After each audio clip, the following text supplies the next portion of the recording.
Hey there nerds, Jim here with a movie review for Lay the Favorite, which was recently released on DVD.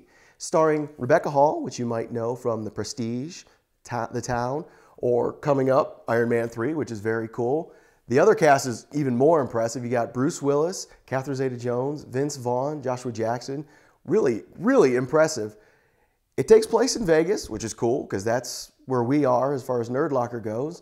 And it deals with a lot of sports gambling, which is a world that I know a little bit about. So I was very interested to see this. It's based on a true story of Beth Raymer, which is very cool because she's from Ohio. I'm from Ohio. She's from the Columbus area, Steubenville. Unfortunately, the movie doesn't have the peaks and the valleys that you want it to have to make it a good film. It was sort of this vanilla all the way through, which was kind of disappointing. I mean, you said it in Vegas, high stakes gambling with sports, a lot of money on the line, and you never feel like anything bad could possibly happen to her. Yet, that's what they're telling you is going to happen. But you don't see it. And that was really, really, probably the biggest thing that bummed me out is that we need something.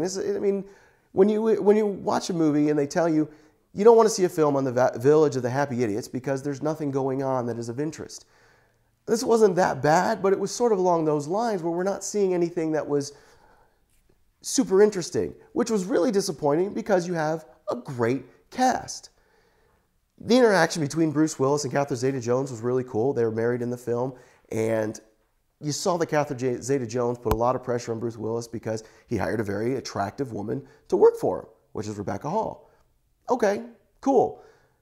But you never got the idea that this was going to go anywhere or she was going to kill anybody or anything like that. It was just like, oh, I can't believe you did that. You got to fire her, and he did. But then he brought her back, and it was like, okay, that's where the vanilla comes in.